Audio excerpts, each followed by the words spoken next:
राधे राधे। नमस्कार मित्रों, आप सबका स्वागत है आपके अपने YouTube चैनल में। दोस्तों, आज हम एक पत्रिका का विश्लेषण करने जा रहे हैं।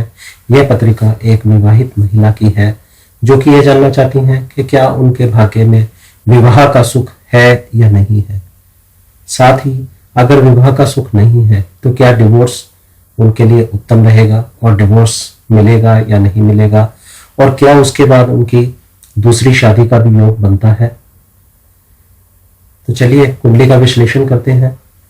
तो यह उन्होंने जो अपना बर्थ डाटा शेयर किया है वह है 17 अक्टूबर 1982। समय जो उन्होंने दिया 20 आवर्स 20 मिनट 0 सेकेंड, लेकिन समय के बारे में वो ज़्यादा श्योर नहीं थी। उनको लग रहा था कि कहीं ना कहीं समय में कुछ त्रुटि हो सकती है। तो हमने इनका ये बर्थ टाइम रेक्टिफिकेशन करने के बाद ये समय निकाला, that is 20 hours 17 minute 24 second. तो देखते हैं कृष्णमूर्ति पद्धति से क्या है।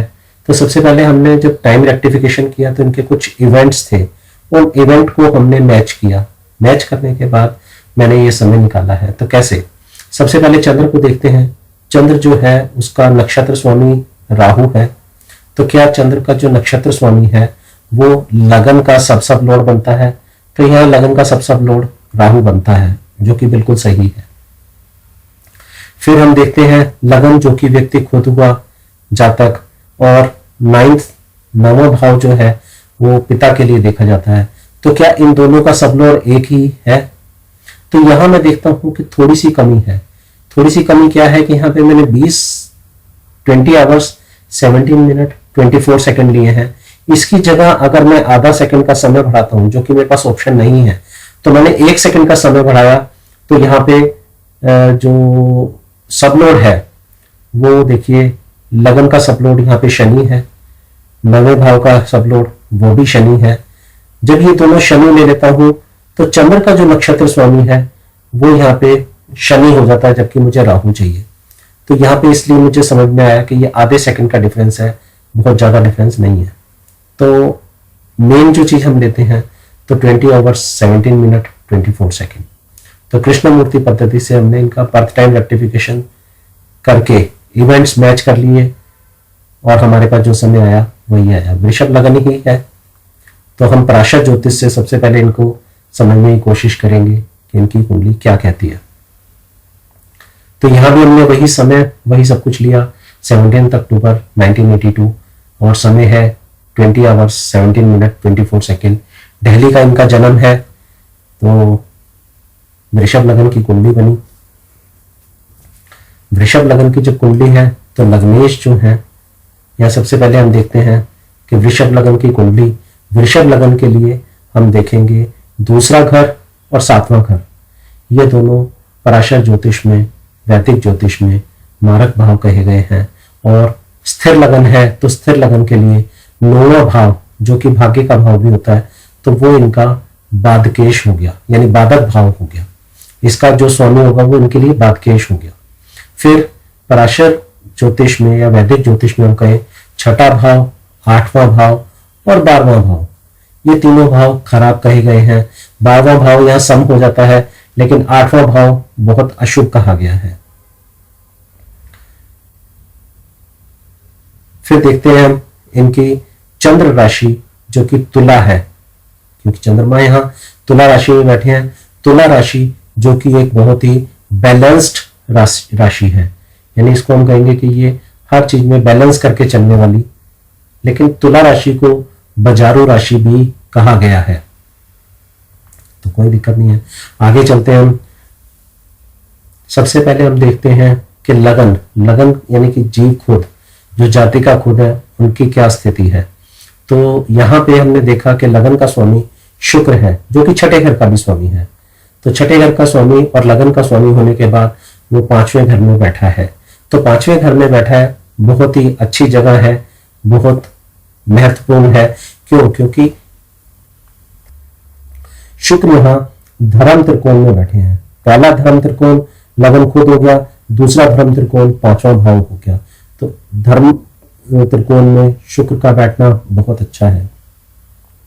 परंतु यहां हम देखते हैं कि शुक्र जो है वो नीच के हैं, शुक्र यहां नीच के होकर बैठे हैं, परंतु उनका यहाँ पे नीच भंग भी हो रहा है बुध के साथ। बुध अपने स्वयं की राशि के हैं और वो भी त्रिकोण में बैठे हैं। बुध यहाँ पे दूसरे घर के और पांचवें घर के मालिक हैं, तो दूसरा घर और पांचवा घर जो दोनों हैं, दोनों ही बहुत अच्छी सिचुएशन बताते हैं। ये दोनों ही भाव बुद्धि के भाव हैं और बुध खुद यहाँ बैठे हैं, तो मतलब जातक बहुत अच्छी विलक्षण प्रतिभा का स्वामी होगा, बहुत अच्छी तीक्ष्ण बुद्धि होगी, बहुत जल्दी निर्णय लेने वाला होगा जातक। और फिर सबसे बड़ी चीज है यहाँ पे कि दोनों के दोनों ही धर्म त्रिकोण हैं। धर्म त्रिकोण के अंदर ही शुक्र बैठा है, जो कि कहीं ना कहीं यह भी दिखाता है कि इनको मंत्रों के लिए, यानी मंत्रों की अगर सिद्धि करनी हो, मंत्र के उपासक बनने हो, एक अच्छा वक्ता बनना हो, वह सारी चीजें यहाँ पे हमें बहुत अच्छी अच्छी देखने को मिलती हैं।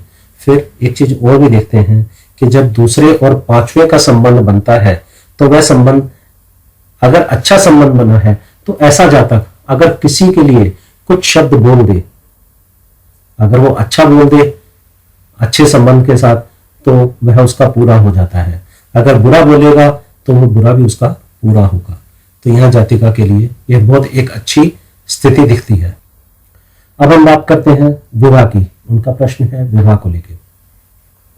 विवाह के लिए हम देखेंगे सप्तम भाव, सातवां भाव, जो कि पार्टनर के लिए देखा जाता है, साझेदारी के लिए देखा जाता है। तो यहाँ पे मंगल स्वराशि के बैठे हैं वृश्चिक राशि में। वृश्चिक राशि वैसे कालपुरुष कुंडली के हिसाब से 8वें घर की राशि है, जो कि अच्छी नहीं मानी गई। 8वां घर सबसे अशुभ माना गया है, लेकिन मंगल यहाँ पे अपनी ही राशि के बैठे हैं, तो मतलब वो 7वें भाव को बलि करते हैं, क्योंकि जब भाव का स्वामी अपने भाव में बैठता है, सप्तमेश में ही बैठा है, तो मतलब भाव की वृद्धि कर रहा है। पर फिर भी यहाँ पे कुछ चीजों की कमी है, जैसे कि मंगल यहाँ अग्नि तत्व का है लेकिन बैठा जलीय राशि में है। तो ऐसा वैदिक ज्योतिष में कहा गया है कि ऐसा ग्रह दूषित ग्रह हो जाता है अगर उस पर कोई शुभ प्रभाव ना हो तो। और वैसे भी यह तो पापकर्त्री में है। पापकर्त्री में कैसे है, देखिए सप्तम भाव से जस्ट पहले छठा घर है, छठे घर के अंदर दो पाप ग्रह सूर्य और शनि यहाँ विराजमान है, और 8वें घर में केतु विराजमान है। तो यह घर, यह भाव पूरा का पूरा पापकर्त्री में हो गया। फिर मंगल यहाँ पे 12वें घर का भी स्वामी है। 12वां घर जो कि हम सैया सुख या शयन सुख की बात करते हैं, तो 12वें घर का स्वामी मंगल वो यहाँ पे नहीं अच्छा दिखता, मतलब 7वें घर का सुख इस कुंडली में नहीं देखने को मिल रहा। फिर हम बात करेंगे कि 7वें घर के अलावा क्या गृहस्थ का सुख है। ये तो पार्टनर की बात हो गई कि जड़ भी खराब हो गई, यहाँ पे जीव भी खराब हो गई, दोनों ही चीजें खराब है। परंतु क्या गृहस्थ का सुख है? सुख हम देखते हैं चतुर्थ भाव से। तो क्या इनका चतुर्थ भाव अच्छा है? चतुर्थ भाव से दोस्तों हम बहुत सारी चीजें देखते हैं, मकान भी यहीं से देखेंगे, गाड़ी भी यहीं से देखेंगे, बाकी और चीजें, लेकिन सबसे मेन यहाँ पे हमने देखना है कि गृहस्थ का सुख। तो यहाँ पे चतुर्थ का जो स्वामी है वो है सूर्य। सूर्य कहाँ जाके बैठा है? सूर्य तुला राशि में है, जो कि नीच का है। सूर्य जब यहाँ नीच का बैठा है, लेकिन यहाँ भी वो शनि के साथ मिलकर नीच भंग योग बना रहा है, मतलब यहां भी नीच भंग राजयोग है, यहां भी नीच भंग राजयोग है। तो ज्यादातर जो देख रहा हूं मैं, तो दो ग्रह यहाँ पे नीच के हो गए, लेकिन नीच भंग भी हो गया। तो जब चतुर्थ यानी सुख भाव का स्वामी अपने से तीसरे में चला गया, मतलब जद्दोजहद, तो उनको माँ का सुख भी बहुत ज्यादा नहीं होगा। मदर होगी, लेकिन मदर का प्रेम या कहें कुछ भी, मदर से एक बहुत ज्यादा अच्छे रिलेशन, एक हेल्दी रिलेशन की हम बात करें तो वो हेल्दी रिलेशन नहीं होंगे। तो यहाँ मुझे चौथे घर का सुख देखने को नहीं मिलता। ठीक है, गाड़ी बंगला वो सब चीजें होंगी, क्योंकि उनका मैटर एक अलग हो गया। तो उन चीजों के अलावा जो हम गृहस्थ सुख की बात कर रहे हैं, वो सुख यहाँ पे देखने को नहीं मिलता। यहाँ पे दूसरी चीज एक और देखते हैं हम कि सूर्य, शनि, चंद्र और गुरु, चार ग्रह एक साथ बैठे हैं। चारों के चारों ग्रह राहु की पंचम दृष्टि से देखे जा रहे हैं, दृष्ट हैं। तो चारों ग्रह यहाँ पे ये भी पीड़ित हो जाते हैं। शनि यहाँ पे ठीक है, योग कारक है इस कुंडली के, लेकिन बादकेश भी है और फिर राहु के द्वारा पीड़ित है। फिर हम देखते हैं पराशर नियम के हिसाब से शुक्र से 7वां घर, शुक्र से 7वां घर देखेंगे तो वो जो कि इस कुंडली का 11वां घर है। तो शुक्र से सप्तम भाव का स्वामी गुरु, गुरु फिर यहाँ पे पीड़ित अवस्था में बैठा है। फिर हम चंद्र से भी देख लेते हैं, चंद्र कुंडली से 7वां दोस्तों इनका 12वां घर बनता है। 12वें का स्वामी यहाँ पे मंगल है, मंगल फिर यहाँ पाप कर्तरी में है। तो हमने देखा लगन कुंडली से, शुक्र कुंडली से, चंद्र कुंडली से, तीनों ही तरीके से जो इनका विवाह का सुख है, सप्तम भाव का सुख है, वो इनके पास नहीं दिखता। फिर हम एक नजर नवमांश कुंडली पे भी डाल लेते हैं। नवमांश कुंडली इनकी वर्गोत्तम कुंडली है, बहुत अच्छी कुंडली है। वर्गोत्तम लगन का होना अपने आप में बहुत अच्छा शुभता देता है, लेकिन यहां सप्तम भाव का स्वामी वापस से मंगल बना। मंगल की क्या सिचुएशन है, मंगल 10वें घर में बैठा है, राहु केतु एक्सेस में है।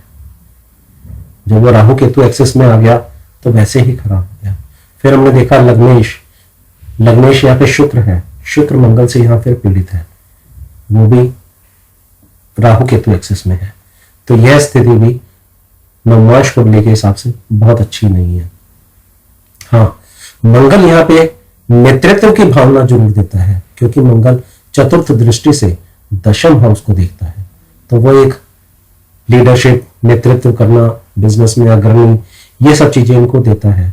मंगल की 8वीं दृष्टि, पहले 7वीं की बात कर लेते हैं, 7वीं दृष्टि लगन पे है। तो स्पाउस इनका जो भी होगा वो डोमिनेटिंग रहेगा, गुस्से वाला, अहंकारी, क्योंकि स्वराशि का मंगल है जो कि अहंकार भी देता है। मंगल की यहाँ पे दूसरे घर के ऊपर भी दृष्टि, जो कि राहु की उग्रता में, राहु यहाँ पे मूल त्रिकोण राशि के हैं, मिथुन राशि में बैठे हैं, अपने ही नक्षत्र में है, लेकिन मंगल की दृष्टि के साथ वो भी थोड़े से उग्र दिखते हैं। मतलब जातिका फास्ट फूड की बहुत ज्यादा शौकीन होंगी, जो इनके लिए हार्मफुल रहेगा।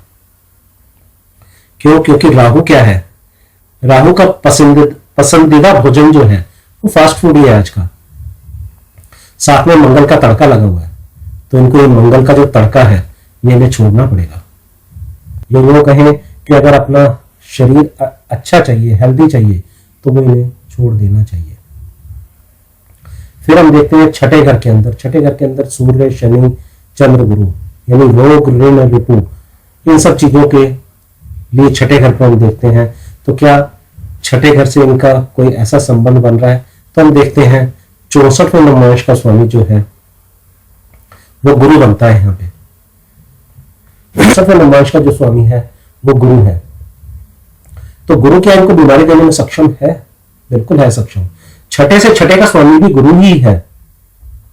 छठे घर में गुरु बैठा है, राहु से भी पीड़ित है, मतलब इनको कोलेस्ट्रॉल की प्रॉब्लम रह सकती है, काफी अच्छी रहेगी। प्लस पेट के नीचे नीचे के जो हिस्से के हैं इनके, वहां इनको काफी प्रॉब्लम रहेंगी। क्यों? क्योंकि 7वां घर, 8वां घर, छठा घर, ये सारे के सारे इनके पीड़ित हैं। इनकी दशा, अंतर दशा में इनको बीमारियों का सामना करना पड़ेगा। यहां तीसरे घर का स्वामी है चंद्रमा, वह भी छठे घर में बैठा है, मतलब कहीं ना कहीं शरीर का क्षय दिखाता है, मतलब बीमारियां घेरे रहेंगी इनको। तो इनको अपने पराक्रम से ही लड़ना होगा। लेकिन हाँ, अगर बाकी की हम बात करें कि विवाह का सुख नहीं है, गृहस्थ का सुख नहीं है, वो सारी चीजें अगर हम छोड़ भी दें तो प्लस पॉइंट इस कुंडली में बहुत है। बहुत सारे ऐसे योग हैं, जैसे यहाँ पे विष्णु लक्ष्मी योग बना हुआ है, विपरीत राजयोग बन रहे हैं, ये भी विपरीत राजयोग है, सॉरी ये नीचभंग राजयोग, ये नीचभंग राजयोग, और यहां गुरु जो है 8वें के मालिकों के छठे में बैठे हैं, ये एक विपरीत राजयोग बनता है। तो इनको मंत्र शक्ति, उपासना, मंत्र सिद्धि या एक अच्छी वक्ता ये बन सकती हैं। तो इनको बजाय वैवाहिक सुख या गृहस्थ सुख के इनको अध्यात्म सोचना चाहिए। तो क्या अध्यात्म इनकी कुंडली में बनता है? हाँ, देखिए गुरु की राशि धनु राशि में केतु महाराज बैठे हैं, जो कि इनको दिखाते हैं पंचम दृष्टि से 12वें घर को देख रहे हैं। कहीं ना कहीं मोक्ष की मुक्ति के लिए इनको अग्रसर होना चाहिए। इनकी विषांश कुंडली भी हम देख लेते हैं। विषांश कुंडली हमें क्या कहती है।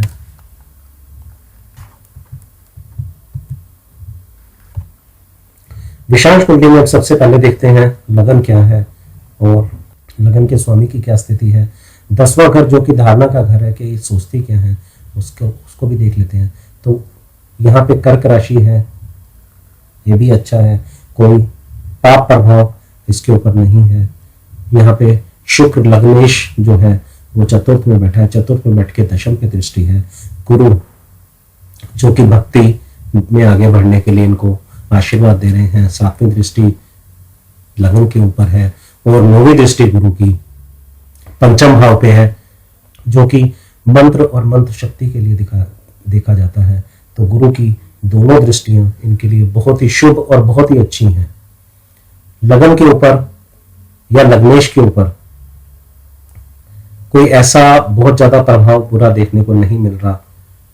10वां घर भी ठीक है इनका, दशमेश भी 12वें घर में जाके बैठा है। तो मंत्र सिद्धि या अगर हम कहें कि इनको उपासना में या अध्यात्म की तरफ बढ़ना चाहिए तो उसमें कोई गलत नहीं होगा।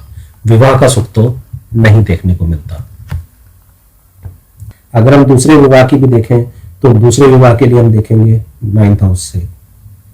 दोस्तों पहला विवाह 7वां घर, दूसरा विवाह 9वां घर। तो 9वें घर का जो स्वामी है वो शनि है। शनि छठे घर में बैठा है, अपने से दशम में जाके बैठा है। तो यहां यह दिखाता है कि जब 9th हाउस यानी भाग्य का स्वामी 10वें घर अपने से दशम में गया, मतलब छठे घर में बैठा है, तो अपने पराक्रम से, अपनी मेहनत से इनको अपने भाग्य को बनाना चाहिए, ना कि दूसरे विवाह का यहाँ पे कोई हिसाब बनेगा।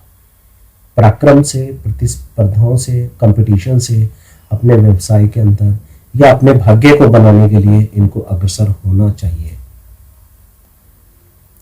शनि यहाँ पे 10वें भाव का भी स्वामी है। 10वें भाव का स्वामी अपने से 9th गया, 7, 8, 9 अपने से 9वें घर में विराजमान है। तो ऐसा होने से जब दशम का स्वामी अपने से 9वें में यानी छठी राशि में बैठे हैं, तो ऐसा जातक या जातिका अपने सामने किसी को जीतने नहीं दे सकते। कुल मिला के हम ये कह सकते हैं कि इस कुंडली में विवाह सुख की बात हम ना करें तो ज्यादा अच्छा है। बाकी सारी चीजें कोई दिक्कत वाली बात नहीं है। अब इसी चीज को दोस्तों हम एक बार कृष्णमूर्ति पद्धति से भी कंफर्म कर लेते हैं कि वहां इनकी क्या स्थिति बनती है। तो दोस्तों कृष्णमूर्ति पद्धति में हम देखेंगे विवाह को लेके कि 7वें घर का जो सबलॉर्ड है वो कौन? गुरु है। गुरु यहाँ पे छठे घर में विराजमान है, 8वें घर में और 11वें घर में उनकी राशियां हैं।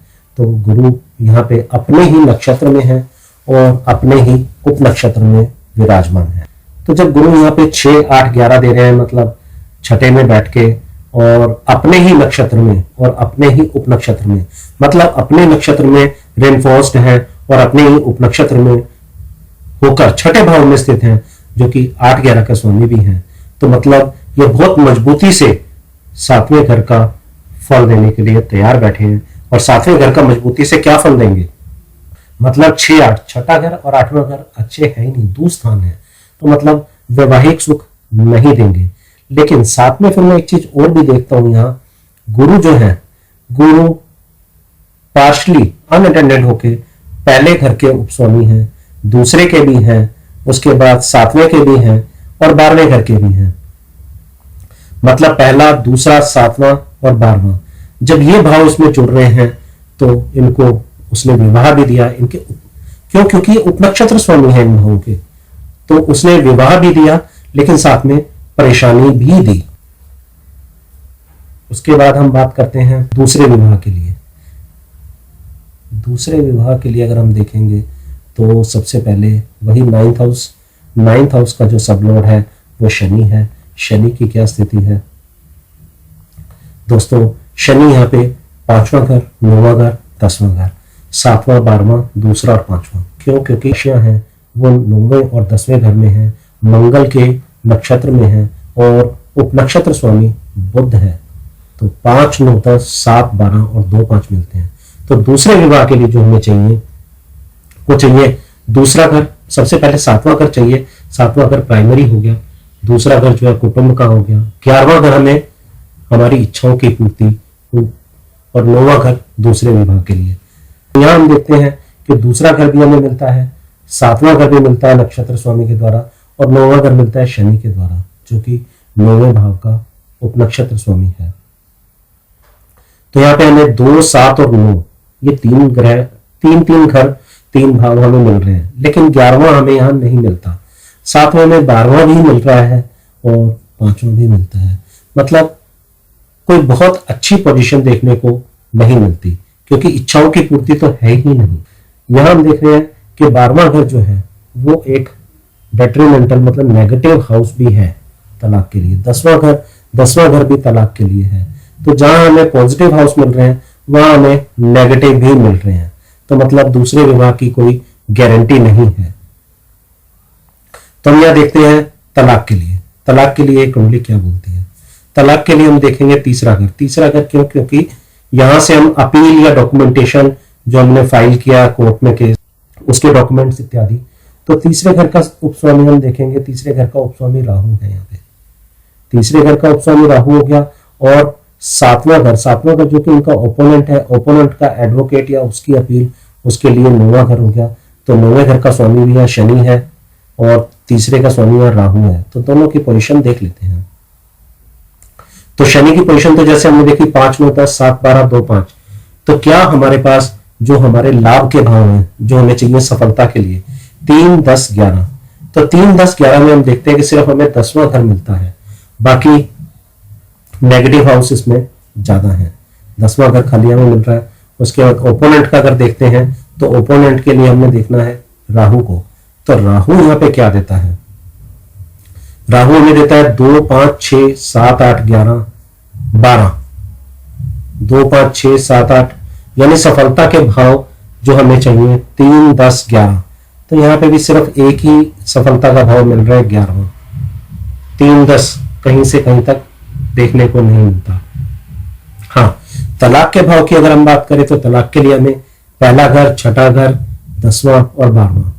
तो एक भाव हमें नहीं मिल रहा, एक भाव छठा मिलता है हमें यहाँ पे, और 10वां भी नहीं मिल रहा, फिर हमें 12वां मिलता है। मतलब 6 और 12 यहाँ देखने को मिल रहे हैं। तो दोनों ही सिचुएशन में दोनों के लिए, यानी जातिका के लिए या जातिका के हस्बैंड के लिए, दोनों के साथ में ही ये सिचुएशन देखने को मिल रही है कि दोनों बराबर की टक्कर में लेके बैठे हैं और कोई बहुत जल्दी निर्णय होने वाला नहीं है। फिर हम यहाँ दशा को भी देख लेते हैं।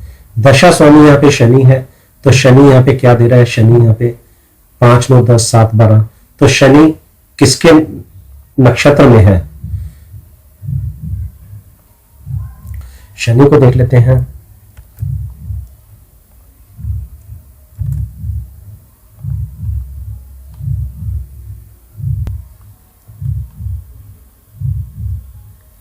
शनि यहाँ मंगल के नक्षत्र में चल रहे हैं। तो मंगल अभी क्या सूचकों में है? मंगल मंगल मंगल मंगल यहाँ राहु के उपनक्षत्र में है, और मंगल हमें देते हैं 7, 12, 2, 5। वापस से वही सिचुएशन है। अंतरदशा स्वामी को भी देख लेते हैं। अंतरदशा स्वामी शुक्र है। शुक्र की अभी क्या स्थिति है, शुक्र अभी कहाँ चल रहे हैं, उनको भी देख लेते हैं।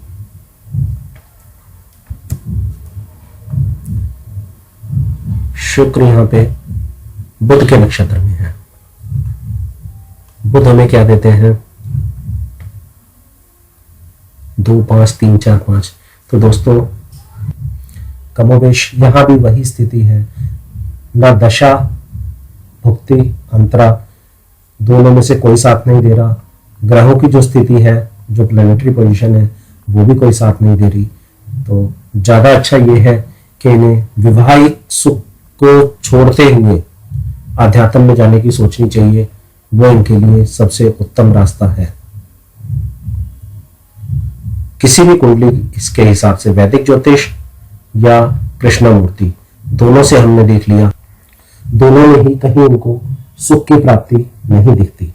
हाँ, एक चीज और अंत में मैं कहना चाहूंगा, यहाँ गुरु इनको हर तरीके से बीमारियां देने में सक्षम है, तो इनको अपने खान पान का बहुत अच्छे से ध्यान रखना चाहिए। कोलेस्ट्रॉल, थायराइड, इन सब चीजों के लिए इनको सतर्क रहने की बहुत अधिक जरूरत है। जानकारी आपको कैसी लगी कमेंट सेक्शन में जरूर बताएं। अगर ये सब अच्छा लगा तो चैनल को सब्सक्राइब करना ना भूलें। धन्यवाद। राधे राधे।